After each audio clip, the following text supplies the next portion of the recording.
poor people will suffer a lot.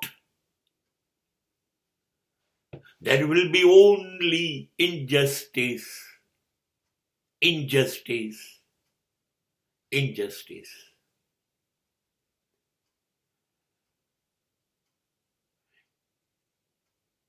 ક્યાં જાય? ગરીબ કોની પાસે જાય? કોને કહે? એનું કોણ સાંભળશે? કોની પાસે સમય છે? નહીં. એને અન્યાય થયા જ કરશે. એને અન્યાય જ થશે. જીવવું ઝેર બની જશે. જીવે છે કે નહીં?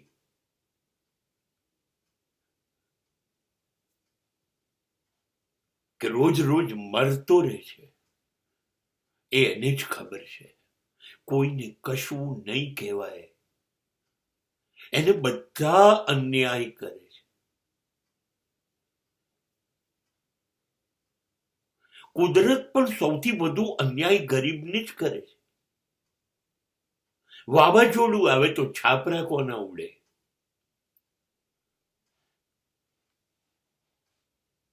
પૂર આવે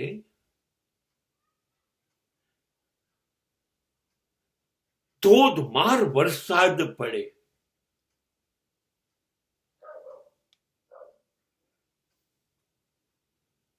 તો ઝૂંપડપટ્ટીમાં આવેલા ઘરોનું શું થાય? ઝૂંપડામાં રહેતો હોય માણસ એ 50 ગરમીમાં શું કરશે? માઇનસ ઠંડીમાં શું કરશે?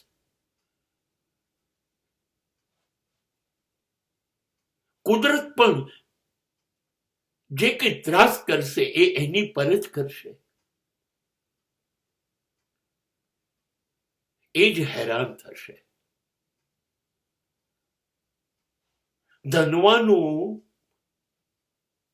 બધા એને જ લૂંટશે. કેમ કે લોટ લેવા, કરિયાણું લેવા, દૂધ લેવા, શાક લેવા તો જશે કે નહીં? એ ધનવાનું છે. એ થોડી છોડી દેશે. ને સરકારને કેટલી ચિંતા છે. એને ફરી 5 વર્ષ રાજ કરવાનું છે. બસ તમારી જરૂર ગરીબોની છે તો ખરી. આ 5 વર્ષમાં એક વખતે કોઈકને સાડી, કોઈને થાળી, કોઈને વાડકી, કોઈને ટિફિન, કોઈને દારૂની થેલી આપી દઈશું. 5 વર્ષ પાછા રાજ કરીશું. સરકારને કેટલા કામ હોય. ગરીબોનું ધ્યાન થોડી રાખવાનું. 5 વર્ષમાં એને પૈસા ભેગા કરવાના કે નહીં? એની 5 પેઢી ચાલે એ બધું કમાવાનું નહીં. એને ભોગ આપ્યો છે. એ પ્રવચનો કરે છે. એ સરઘસોમાં ગયો તો હવે વસૂલ તો કરશે કે નહીં? હવે ગરીબનું સરકાર બિચારી કેવી રીતે ધ્યાન રાખે? કોણ એનું સાંભળશે?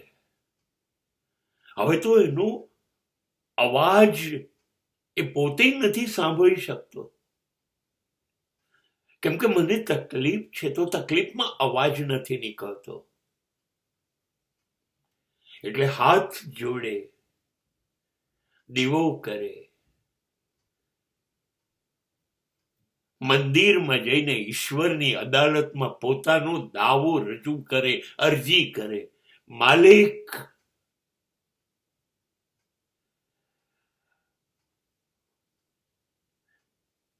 મારા મા બાપ મરી જશે,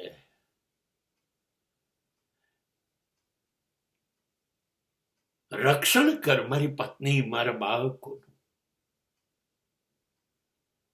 ઈશ્વરની અદાલતમાં એ રજૂઆત કરશે. હા, ઈશ્વર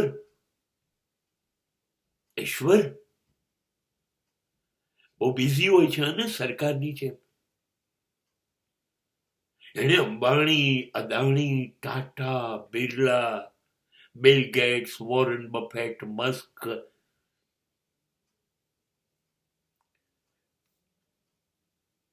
રાજકારણીઓ, આહો આપણને ધર્મનું જ્ઞાન આપતા ધર્મગુરુઓ, કેટલા બધાનું ધ્યાન રાખવાનું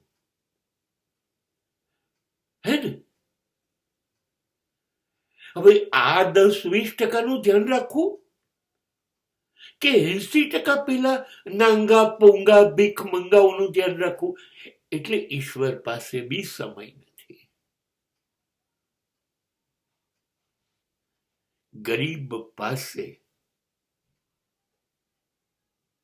બાવા જેવું પોતાનું હૃદય એક જ હોય છે,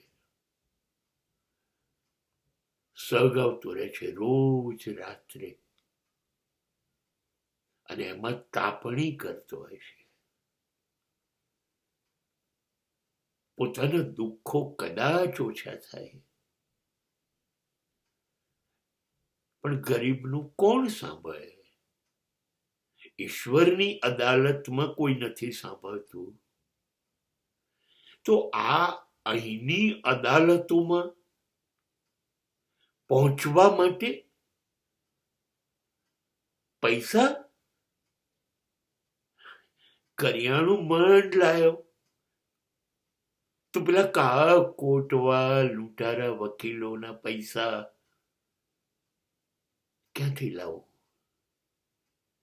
એટલે ના તો જમીનની અદાલત કે ના તો ઈશ્વરની અદાલત, ક્યાંય ગરીબનો દાવો દાખલ જ નથી થતો, તો ન્યાય ક્યાંથી મળશે?